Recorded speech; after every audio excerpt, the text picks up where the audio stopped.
To order. And on public hearings tonight, we have nothing scheduled. And Planning Commission matters is present Barnes Butte Aquatic and Recreation Center concept, which is the same plan presented to the City Council on July 22nd. So staff? Is correct. And briefly, I probably should have put this ahead of here.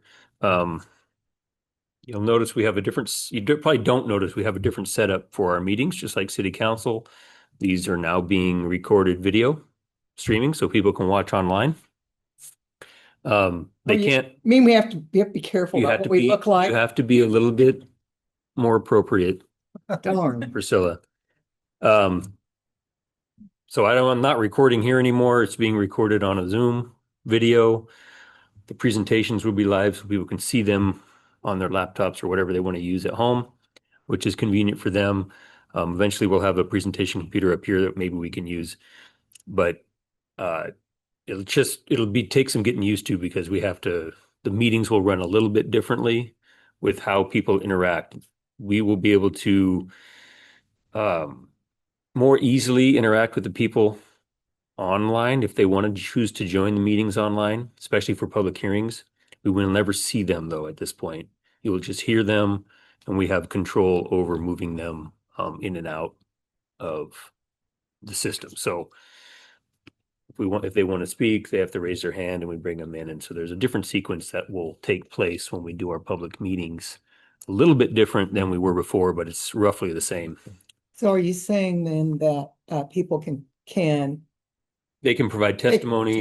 Yeah, okay. Yep, for testimony online. You can have people like engineers or other people might be in the presentation, and we can bring them in as hosts that they can give presentations. It should be a little more seamless than it was before with just the audio only, which was a little cumbersome. So we'll just take some getting used to, but you are streaming live right now.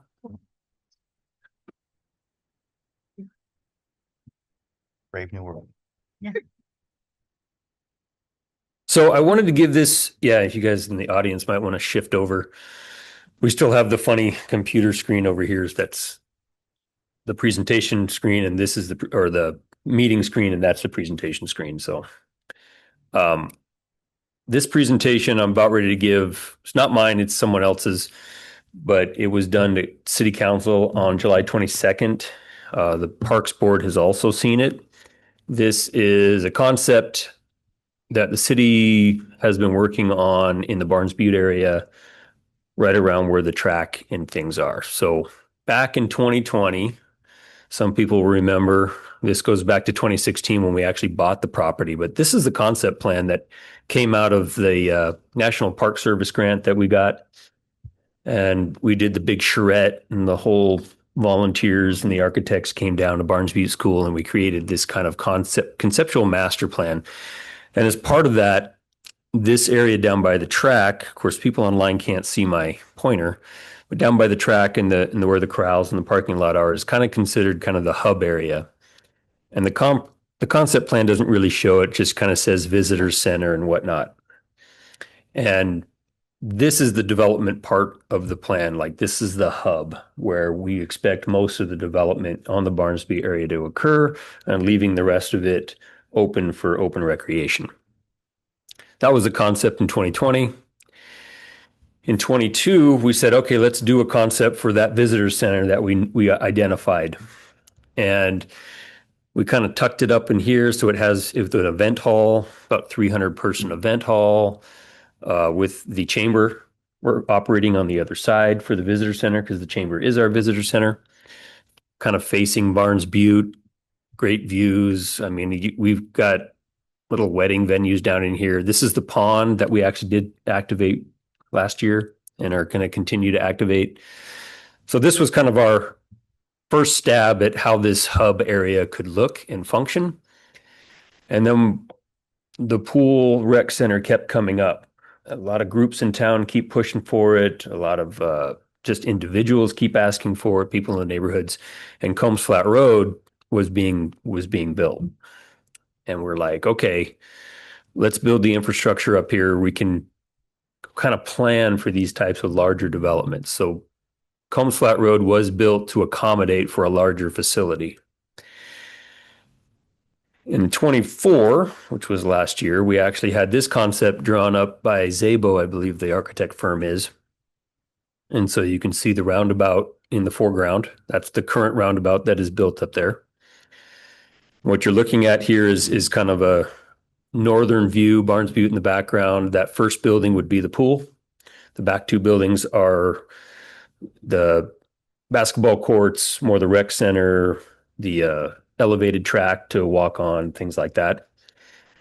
And the primary purpose of having this concept drawn up was to see what we could actually fit on this somewhat 12 acres of ground around that current parking lot area. Because we were really kind of curious if it wouldn't fit, if we couldn't actually get enough parking, enough buildings, enough what we actually want, then this site was going to get ignored, right? It's just not possible. The ground kind of drops off to the north, so you can't really go any further north. Then you go up by the track. It's hemmed in by Combs Flat. So all those things are working against us.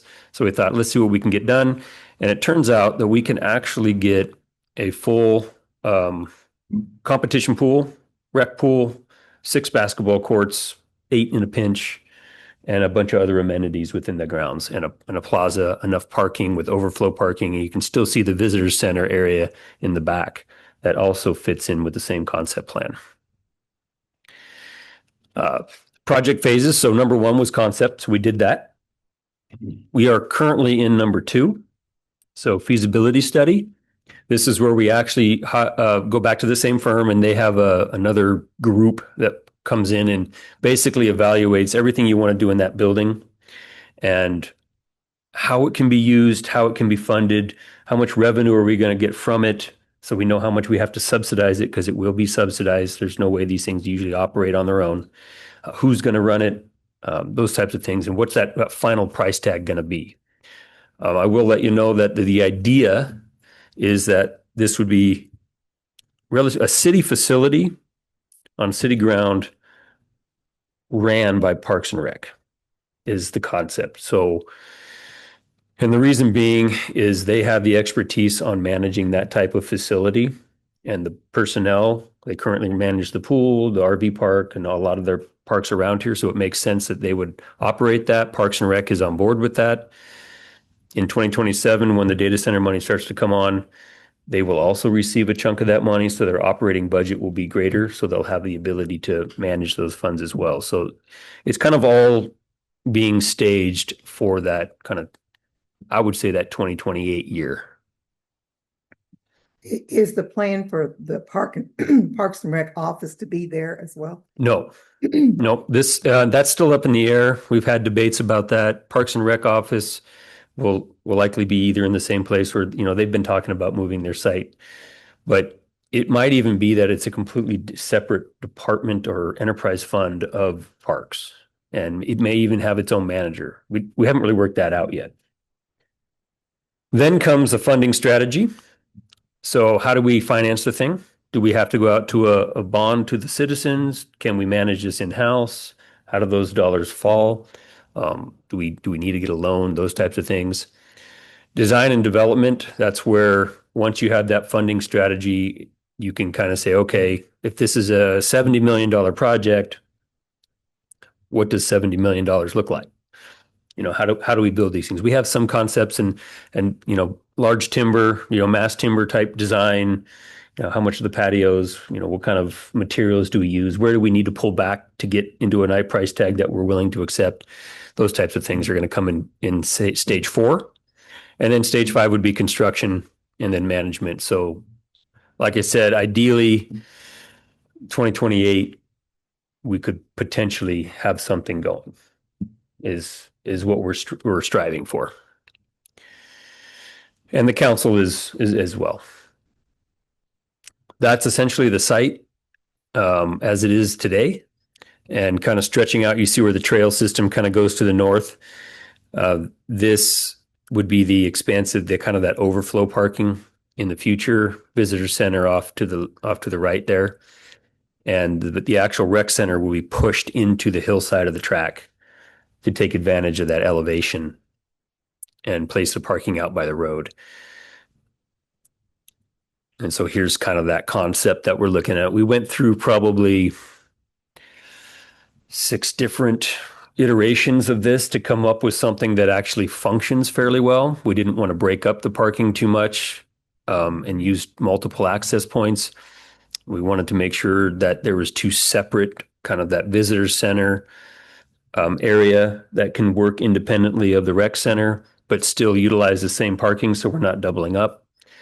We wanted to make sure that passive users of Barnes Butte Recreation Area don't have to fight for parking and traffic for the users of the rec center and the visitor center. So we have, other amenities and trail connections and things that kind of work well. We even have down below on the south side, which would be the Hudspeth Road extension. That's like a drop-off area. So people from the neighborhood don't have to actually go all the way around. Other concepts will come up, but this is kind of the basic area. You see all the tags. The actual plan has all those things identified. Parking's one big, large part of it, but also those events that we run at Barnes Butte, the biking events is the big one. Some kind of cross-country events come in. We want to be able to accommodate for those events at the same time.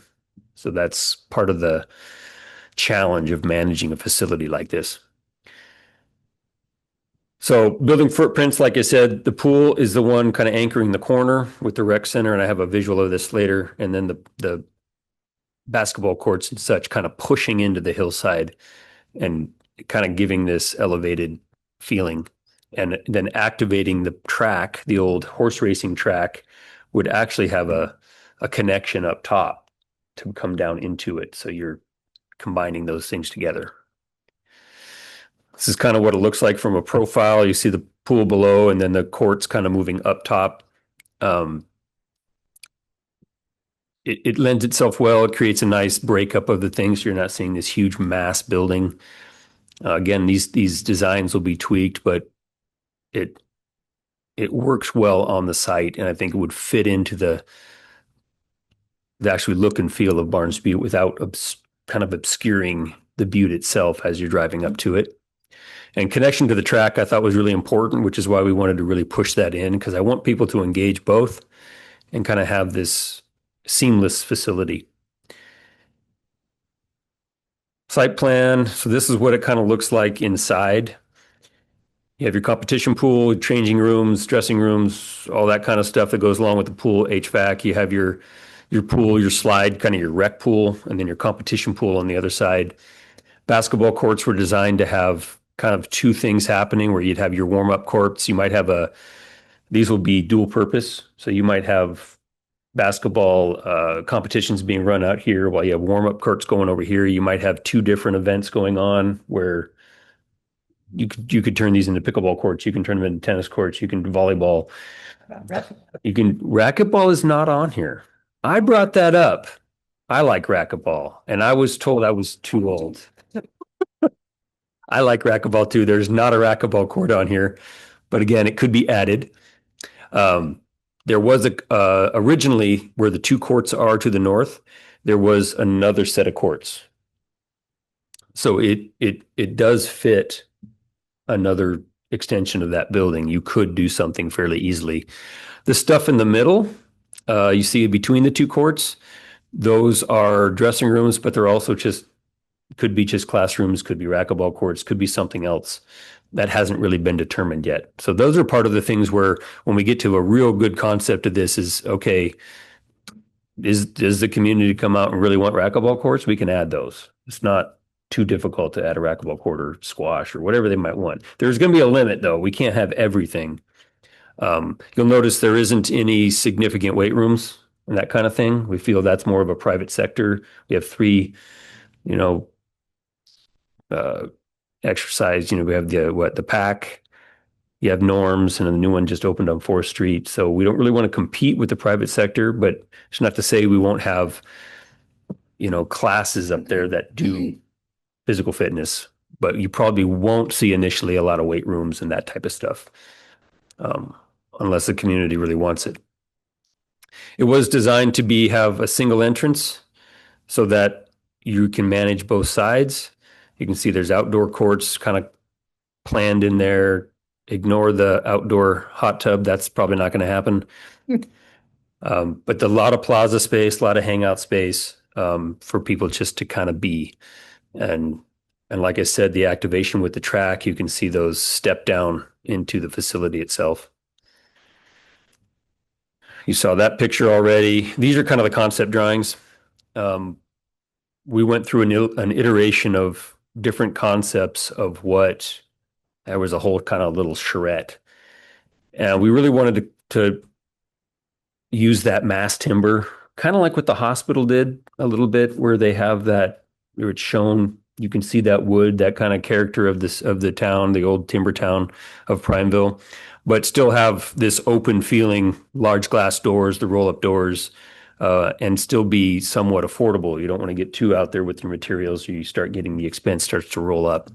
And mass timber seems to be a way to do that without, and still have your large spans of your structure. So this would be looking southeast, I believe. Yeah. This would be on the north side. You can see that plaza entrance, pool on the right, rec center going straight forward, kind of an idea of how this could all flow. Granted, the vegetation might be a lot different, but that's the idea. You've seen this just earlier. This one, somebody got really creative with the hot tub outside. That is nearly impossible to manage, so that probably won't be there. Manage and clean, but this is kind of that southern facing deck where those doors would open up. You'd have a lot of that sunshine coming in the summertime. You have that sun deck, whatnot, that we might cordoned off. It may not be this open, but that's kind of the concept on that side. And because you're stepping down into it, you have all these kind of advantages for, so if you're watching an event, say we have the swim teams here, then you have these outdoor seating where you can actually look into these large windows and watch. You also have these upper deck kind of bleacher areas where people can come and attend. The rec center has I think I have a picture of it. Yeah. The rec center has your bleachers, but it also has the upper track. So people might be doing something else. It could also be used as for visitors watching the basketball games or whatever games might be playing below. So really try to design the space to be dual purpose and use as much property as possible, as much space as possible to do as many different items as possible, but still be available to the public for some passive use. So if you just want to come, it's raining outside and you just want to walk around a track, there you go. You can just do that.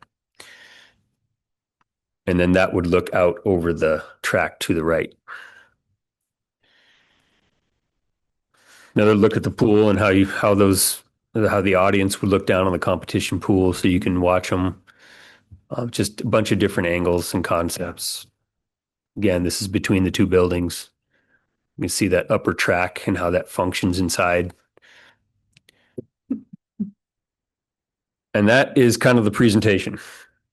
So this concept is, like I said, going through the feasibility study. We're hoping that comes out at the back end with something that is feasible. And a little bit, it'll explain a little bit more of the operations on what we would need to do to actually make the thing function. You don't want to end up in a situation, I think everybody's read the stories on the Madras pool. You know, basically that's a nice facility. We used it all the time when my kids were growing up, and they just deferred maintenance. And you can't do that. You really have to have that maintenance fund being built the whole time. Your fees, if you have competitions or if you're going to run events, you need to have a portion of those proceeds constantly feeding into that. So all that is part of the feasibility study to make sure this thing is operational and can fund it. It's like I said, it's not going to fund itself, but it'll give us an idea of how much we need to subsidize beyond what can be generated on site. Pools don't ever fund themselves. They're expensive. That's why they're usually done by municipalities, and they're not. There's not a lot of private ones. and especially rec centers, large space, but they do provide some revenue that can help offset some of that subsidy. Anybody have any comments, complaints, ideas other than racquetball? So will there be any rooms to use for like yoga or CPR classes? That's some of the stuff in the middle. Like I said, so we're what did it say 7, 6, 7, 8. Those are unallocated. Those could be changing rooms for the courts. They could be just open rooms that we haven't gone down to that detail yet. Some of that we need to be told, like, how do you run a basketball event? What is needed? What do we need to provide for those groups to come here? Because you don't want to run a bad event because they won't come back. So, 3 days a week, I drive to Redmond. yep. 2 days a week for water aerobics, 1 day a week for Zumba. It would be awesome to be able to do all those things here in town Mhm. year round because, our pool is only open for 2.5 months. Yeah, it's closed now. And they do water aerobics, but it's only for that short period Yeah. of time. So, in order to do something year round, It's got to be indoor. it's gotta be That's indoor. why you're. all those things available. I know some of the first questions we get is where's the outdoor pool? The outdoor pools don't generate the funds. They're more difficult to manage. And again, they're not open. So you have this pool that isn't being utilized most of the time. So the decision was basically, no, everything's going to be indoors. We're not going to try to do both. I think one of the concepts way back when it was looking at Davidson Field had both. It's not something that's feasible. It's feasible. It's just expensive. And we wanted that full competition. So there was a point at which we thought maybe we'd have to choose between having a rec pool and a competition pool. And that turns out we didn't have to do.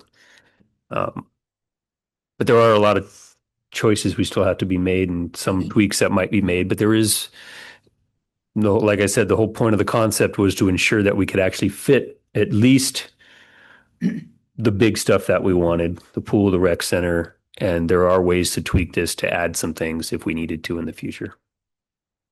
And change some of the rooms around. This is not a set design by any means. It's a concept, so things can still be tweaked, but the basic flow and function should work like this.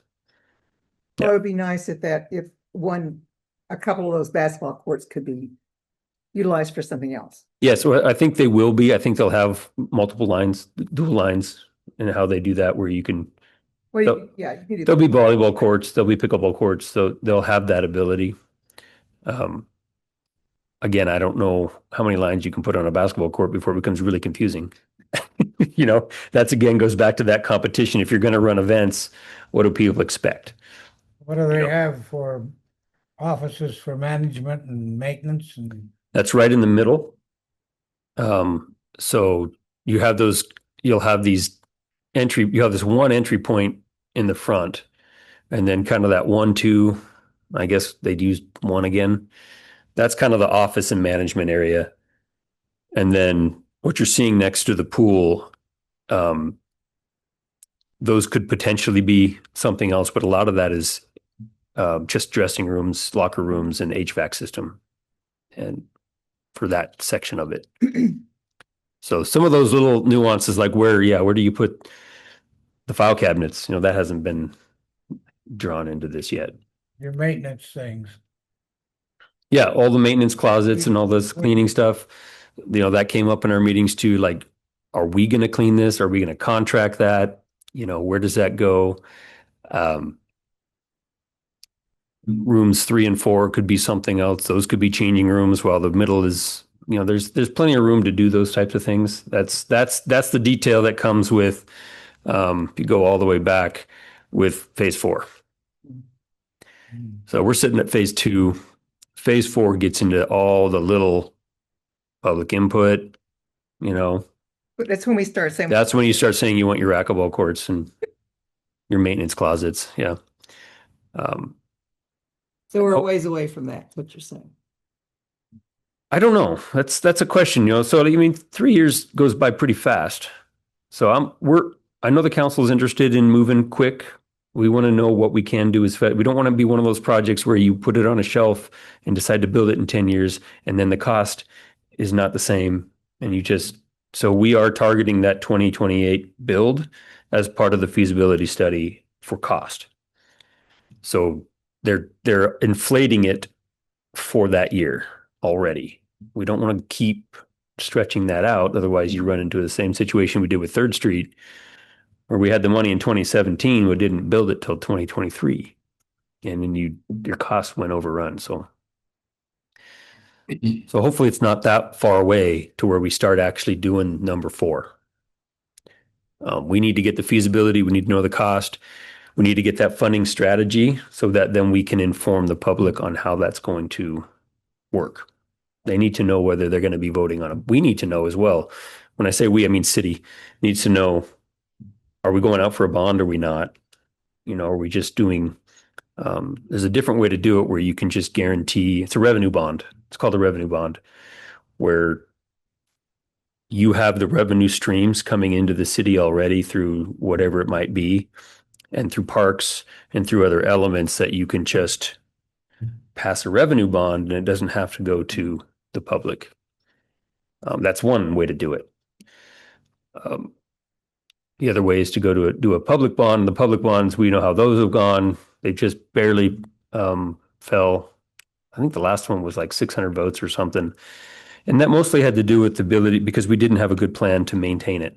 And that was probably the right move. And had we passed it, we probably would not have this opportunity in front of us now. So it worked out.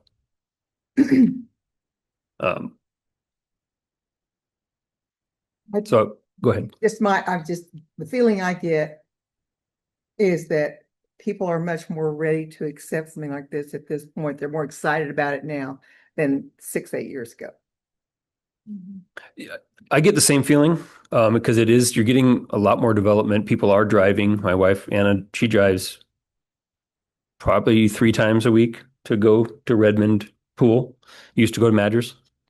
So it is something that is becoming more and more desirable. We already own the property. We already built the road. We have the water and sewer there. A lot of those things are coming to fruition, I guess, and making the site more and more obvious as the choice to put the pool and rec center here. So I just want to mention I love the idea of it, the aesthetics and the way the building looks. So for a job, I look at buildings all day, every day, and this is the type of building I constantly look at. And so the whole time I'm sitting here thinking about how Prineville has been creative with a lot of our public things that we've done, like our golf course solving our water issues, the wetlands solving problems, the way that we're redoing things. So if we could look at ways of looking at this project in a creative way that's more outside the box, like other people, not just building a building, but we're building something for the community, kind of like all these other big projects we had. So I'm thinking about, like, we have mills. Can the project be organized where the wood for this thing gets sourced through our local mills, or do we have local wood projects that we could bring into this project? We have stone, or I think one of the early projects I saw was a rammed earth idea for things. So can we harvest materials to go into this, like specifically that we're targeting how to build this thing from Prineville for Prineville kind of idea. Thinking about like the energy usage of it, like not building just a big energy sucking building, but can we have a passive energy design into this thing where we're using passive ventilation, passive energy, maybe some solar into it, but not just powering it, using what we have for our climate, our energies, and things we've learned with the data centers and just the way a building can work. If all that was designed into it, man, this could be awesome. And it could be like I won awards for out of the box thinking for our big projects. Yeah, like the wetlands. Yeah. This is an opportunity for something like that, just in building construction. We're building over in Bend, they're building a big library right now. Yeah. And they're doing big mass timber construction. So, talking to that contractor and finding out what they've learned by using this mass timber and what have been the goods and the bads of that particular install would be a good thing to have, like consulting on the actual construction project. The exterior skin, that's what I do. So I'd be like, what are you guys cladding this thing with? And let me give you some ideas on on what you could use for siding. But the building itself, like, it's big and they're expensive. It's very So big. you get the siding right, you pick materials that you don't have to maintain, materials that last forever. Those were some of our same comments. It's one of the reasons I wanted to push it into the hillside for that thermal mass. The mass timber is great. Don't need to touch the sun though. So we're talking about angling that so none of that wood hits the sunlight because it'll just disintegrate like you see on the hospital. They have to maintain that thing every year. I saw your big south windows looking right into that mass timber somewhere. Yeah. So I'm like, we already made that comment. Like they'll do the whole solar. Yeah. And we'll try to cap those off and I would make it love to look. see like more as it comes. Like I would love to somehow be a resource to like point ideas and say, hey, this is what I'm thinking about. Yeah. Well, and that's where it comes down to when that design element hits. That's where we're going to really sink our teeth into those types of elements. What does, this pad is one thing to draw it. Is that patio really functional? How does that work? Does it flow? What's it built of?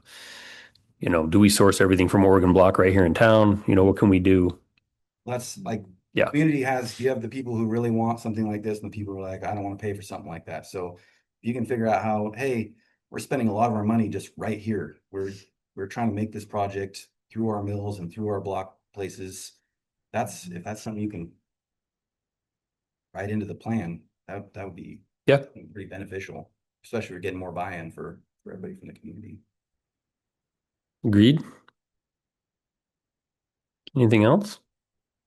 Oh, I had similar thoughts, but about glare when it came to all the glass around the pool and that sort of thing. But Some of that we have talked about with angling the windows so they don't reflect like that. All those little elements have been discussed as thoughts. Yeah. Well, and then for the outside, are you planning to do any sort like walkway, like walking areas, picnic table, to make the outside kind of an activity space as well? Or if people are wanting, if they go hiking and then they kind of walk over and they want to picnic near the building. The idea would be that the plaza would be completely open all the time to the public. Most likely the walking track would be open to the public. There's some things on this element that would be free for use, right? That is the idea. At one point, we even had little food truck pods scattered around just for people that have concessions or want to eat, or I don't know. So that was all conceptually drawn into there. It's actually removed from this scene right here, but you can see the benches, the shade trees. This all connects into the trail system into Barnes Butte and up onto the track. So it all supposed to work together. It also connects us down into Combs Flat, where people will be coming from the neighborhood. So that is the idea and the concept. I don't know if there's a different one. This is like the south side. This will face, that's looking directly in the back of Barnes Butte Elementary School. There's a big field in the way, but how does that look and feel for people on the sun deck? Because you don't just want to be exposed, I guess, and hanging out there, but you might have, how does that function and work? Are people walking through here? This has got to be cordoned off because the pool's right there. Otherwise, people are just going to walk in and jump in. So we got to think about how to coordinate those, but that's the hope. Yeah. And with the pool, I used to teach scuba, and we used indoor and outdoor pools all the time. And the indoor pools were really nice. The problem was they get steamy on the inside, and if there's any people watching like swim competitions, it's uncomfortable for the people that are viewing the competition. So the separation of the pool area and the viewing area is kind of a concept that the most of the viewing will be done inside the building. They had the concept of looking through. Hopefully the ventilation system works properly and it doesn't do that. That's beyond my expertise, but that's the point. It's such a good climate. We could pass it. I think we could do. You could a lot of this, like the garage, you just open the doors and it'll just vent out. Another image, I think the roof, they look like solar panels. They're actually, they're to keep the sun from beating down in there, and they're also louvered to open. So the ventilation is actually a little more passive, and you're not cooking the building. Venting into those. Steaming it. Yeah, to vent the air out. So you can, the way these things function, I guess there's some serious regulations when you're operating a pool too, and how you have to circulate that. And some of the concept here is to actually use that passive design to circulate that air in and out and exchange it without having to pump it. And then you didn't want to have just that intense heat just cooking the rooftop, but you want that natural light. So how do you do that? And so I don't know what they're made of or how they're designed, but that's what that looks like. Those aren't solar panels. Though they could be, but yeah. Did they intend for the volcano to be spewing ash? Yeah, it does look like Barnes Butte is about ready to blow up. I don't think they did that on purpose, but it looks like it's smoking. Does, yes. Yep. Yeah. So that's all I had for you tonight for that. I just wanted you to see it since the council saw it and the Parks and Rec Board knows what's coming. And it's starting to get out into the public a little bit more on what this thing might look like and how it might be feasible. Anything else comment on it? Nope. Exciting stuff. Yeah. Is this particular document available to get emailed? Yeah. Yeah, actually, it'll be part of this presentation, so it'll be online. And I can email it to you if you want. It's a little bit big. I might have to PDF it, but Yeah. you can see it. Okay, moving on. Anything the commission would like to discuss? Yeah, yes, Yeah, curbs, especially the one outside of 7-Eleven and the yogurt place. Yeah. The last year I spent $2,000 worth of tires, not on my car, but out of my pocket. There's some, they're sharp and they're falling apart. The curb extensions? The curb itself onto the driveway, into the driveway of the parking lot Oh, of 7-Eleven. of 7-Eleven and the yogurt place. There's Okay. two driveways there, but I don't know. But Is it in the street problem or is it the curb problem? it's the curb, the concrete part problem. You're talking about the older concrete that's really crumbled Crumbly? or the brand new? The crumbly stuff. Yeah, I really tried to get them to, when we did our 3rd Street and we redid the corners, I really wanted them to, we had a whole design and actually to redo that whole thing. And the tenants were all about it, especially the yogurt shop, but 7-Eleven corporate wouldn't do it. And so technically it's their responsibility anyway to fix the sidewalks. The curb is generally the city. If it's like a curb and asphalt issue, that would be on us. So I'll have to take a look and talk to Justin about it. Yeah. Okay. anything else? No, okay. Director's report, update on developments and city projects. Yeah, so just did the big one right here. The only other, most of the city projects are kind of closing right now. We still have the Main Street project out for bid. So South Main from 1st Street down to 4th, that will get rebuilt. And curb, sidewalk, the whole thing, because it's on the, at least sidewalk on the west side.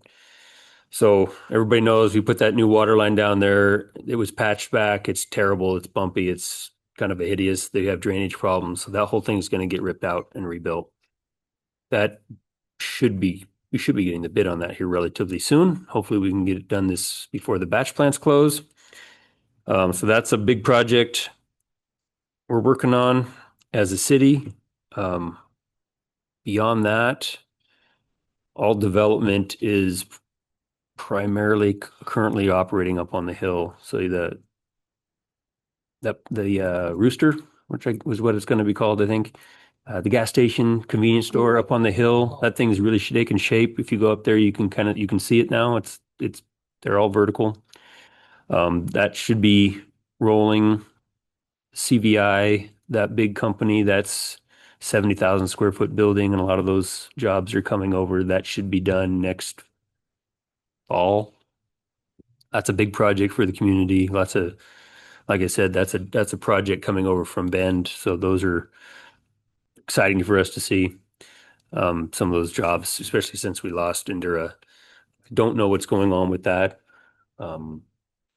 Who might be taking over that facility, if someone's going to take over that facility. So we're getting a lot of questions on what's happening there, and we really don't know. Walls are going up on the apartments out by the hospital.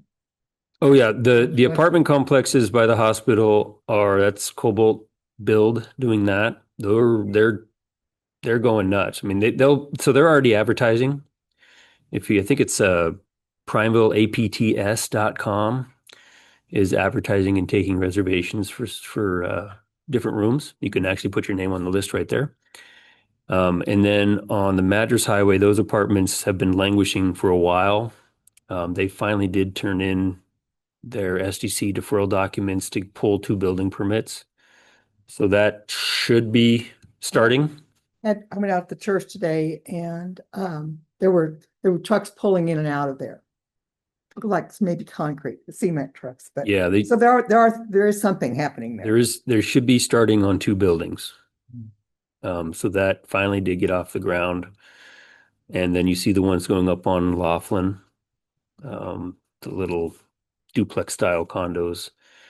Those are starting to take shape. So all those housing projects are moving. And council passed, the transportation systems plan was brought to council. You guys approved that, or with recommendations that went to council. They accepted those recommendations as well. And we're likely going to do something a little different with Elm Street. So their idea is to go ahead and pass it as it stands. And then the whole Elm Street conversation that we had on what to do,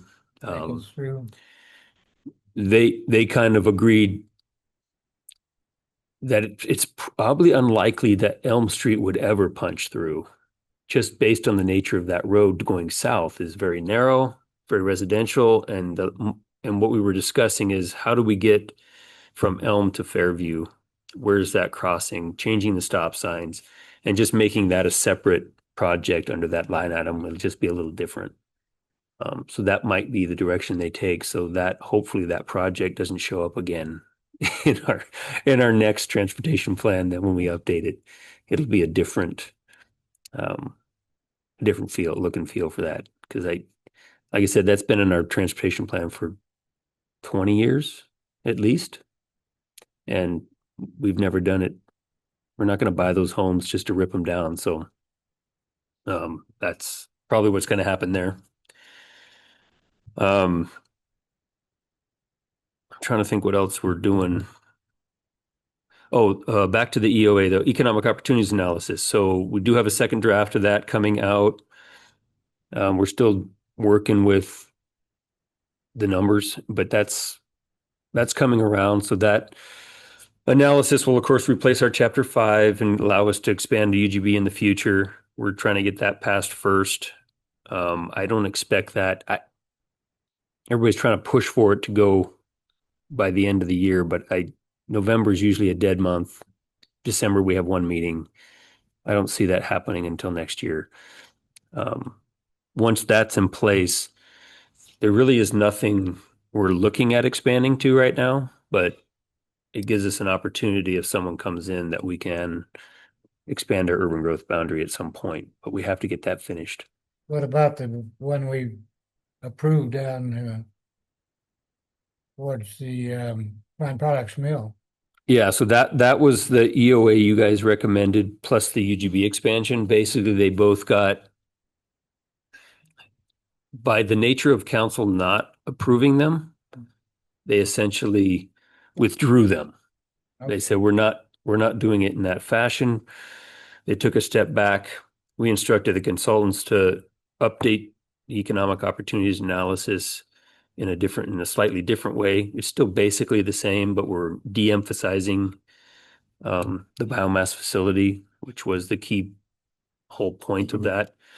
And really looking at what does the city need for the 20 years, irregardless of the biomass and expanding the UGB. What does that 20 years look like? How much land do we need? So we're prepared for the next opportunity. Not necessarily with biomass, but with anything. So data center, manufacturing facility, whatever it might be, we are essentially out of large lot opportunities. The large lots, we have one large lot that is unspoken for. And the rest of them are maybe sitting there vacant, but they're owned and they're going to be used by somebody else. So that's kind of our challenge is next person in the door that's requesting, they're going to go somewhere else because we don't have availability. So that's where that's headed. And I think that's all I have.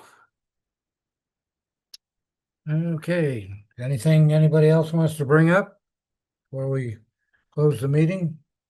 I don't have anything else. No, no. Next meeting is 21st? October 21st. Okay. So we ready to close it up? Yep. Okay. Close the meeting.